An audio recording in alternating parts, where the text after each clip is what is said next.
Welcome to The Explainer, where we break down the sources behind the stories. You know, the end of the year is always a total sprint in Washington.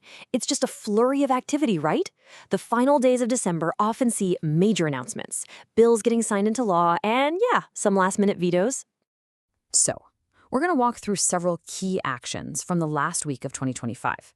And we're going to do it using only the White House's own words and documents to see what it all tells us about this administration's priorities. Okay, let's dive into this. First up, we'll look at the federal purse and two very different decisions that were made just days apart. The administration announced what it called a historic $50 billion investment through the Rural Health Transformation Program, with funds set to go to all 50 states. The stated goal was to strengthen the rural health workforce and modernize facilities. It represents, in the administration's own words, the largest federal investment in rural healthcare in American history.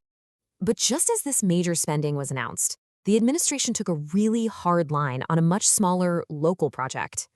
The president vetoed a bill concerning the Arkansas Valley Conduit, which is a water pipeline project down in southeastern Colorado.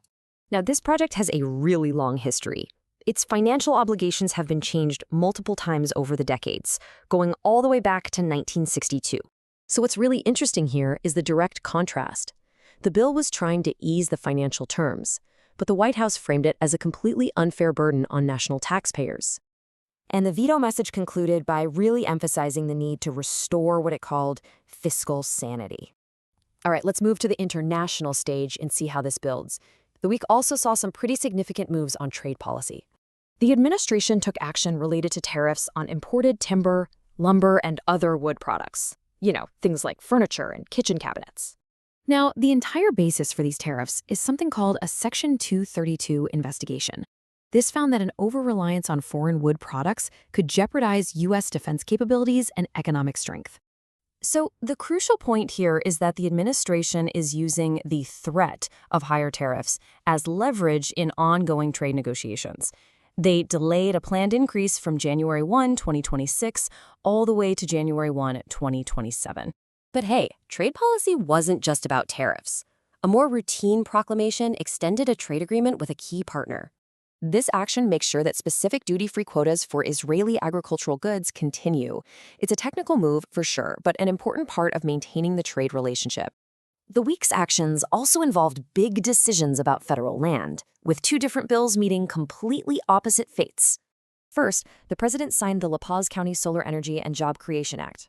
This directs the sale of federal land to the county at fair market value. However, a bill that would have required the Secretary of the Interior to help safeguard a tribal community from flooding was vetoed. And this brilliantly illustrates the specific rationale they gave. The veto message directly linked the decision to the tribe's opposition to the administration's immigration policies. So what can we take away when we look at all these actions from just a single week altogether?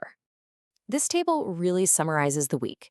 We see a philosophy of making large, strategic investments paired with vetoes of smaller projects, which are justified by fiscal discipline or, in one case, some pretty explicit political reasoning. It leaves us with a central question, doesn't it? What principles guide the choice between massive investment and strict fiscal austerity? The documents from this 1 week show those decisions can be complex, and the justifications, well, they're pretty varied.